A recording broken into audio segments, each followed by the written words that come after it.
We have created the first ever physical Metroidvania card game. We're gonna show you exactly how we made it, all the pieces that are involved, and if you're interested in Metroidvanias, in dungeon crawlers, then we really think you're going to enjoy this video, and we hope you stay to watch the whole thing. Let's get started.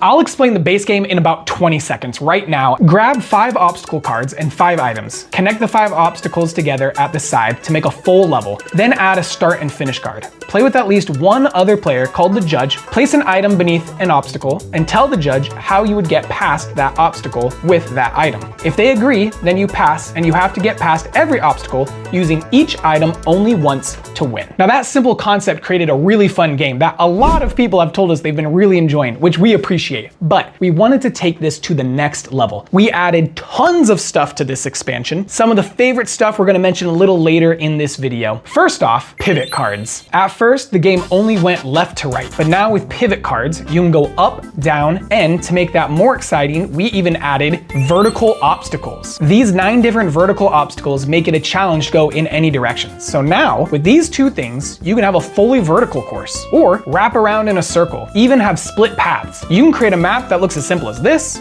or create a giant map that looks like this. To make this have more of a Metroidvania feel, we need things that halt the player's progress, giving them a reason to backtrack. So now we introduce Hungry Doors. Hungry Doors was an idea given to us by one of our subscribers. Thank you so much. We thought this was such a cool idea to do doors in our game. So instead of being stopped at a certain point in a Metroidvania and needing a power to get through, since our game involves completely around these items, the doors stop you unless you can provide a certain item. So what if you don't have the item that you need? Well, that's where the next thing comes into play. Treasure chests. There are 3 different types of chests, and the judge can hide items behind these chests that will be placed behind obstacles. Before we go on to the next thing, real quick, if this video gets 4,000 likes, we're going to make a Kickstarter for this game. Get the whole thing professionally manufactured. It's going to be awesome. And because the last video about this got to 2,000 likes, in fact, it destroyed that. I think it's up to 5,000 likes right now. We're going to be doing the Game Crafters version of this game at the end of the month after the last expansion for it comes out, which is called the Community Bundle. But right now, let's talk about the next thing, interactions. So what does every good game need? Well, of course, it needs a fishing mini game. There are 9 interactions that can be placed on your map, including the fishing game, a Funky Kong-esque cool guy with a plane,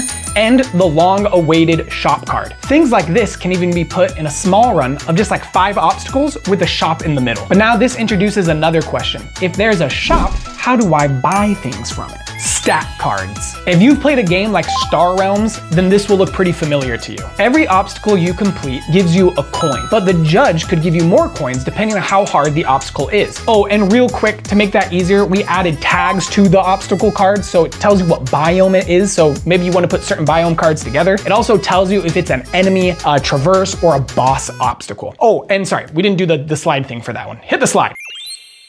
So yeah, now back to stat cards. We also have a heart stat card. So if you fail an obstacle, you could lose HP and could even fail the whole run if you die. And this actually brings us to one of the most requested additions to the game, the judge. He has too much power. He can just say whatever he wants, anything goes. So what about this? These are interaction cards. There's 3 tiers: fail, success, and mixed. So if you, as the judge, say that it's a fail, you shuffle the 3 fail cards and reveal 1. The same for if it's a success. Or if you aren't quite sure what they should get, then you can shuffle the mixed success cards. You might notice they say gain 1 or lose 1. That part is for the judge to decide what they lose: money, HP, or a permanent item. We'll talk more about that permanent item later on. But right now, here are 2 things that you might have seen in some of our YouTube shorts. Minions. This was the most liked comment we got on our video when we asked what should be added to the first ever physical Metroidvania card game. These are small, movable enemies that can be added to obstacles to make them more of a challenge. Some fun things that we thought of was putting them on a route or having them move 1 step closer to the player every turn. Now on to the second to last addition before we add what we believe is the coolest addition to this game, and then we'll tell you exactly how to get this game. Allies.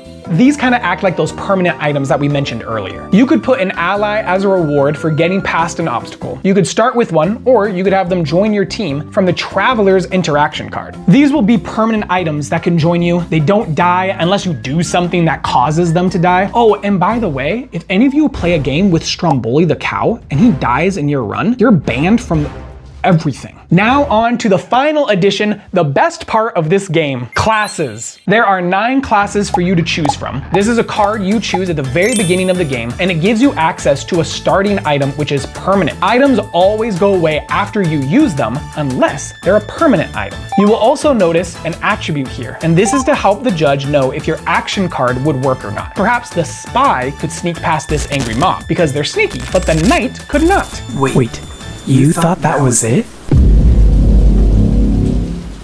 This is the Salvager, a slime that has been following you on your journey and absorbing all the items you have used up. Judge takes control of the mighty beast and fights you using a 6-sided dice and his own imagination. The tables have turned. Will you succeed? Oh, also there's another final boss. Also, if you like the art that's done here, my brother, who's the artist for this game, he's doing commissions right now. So I've got a link to that in the description below. This game has tons of different game modes. Everything that we added in this Metroidvania expansion can be mixed and matched with all the other things that this game currently has. In fact, we even have a Google Doc also in the description that shows a bunch of different ways that you can play this game. Oh, and here's all the things that the game actually has right now. Whoa.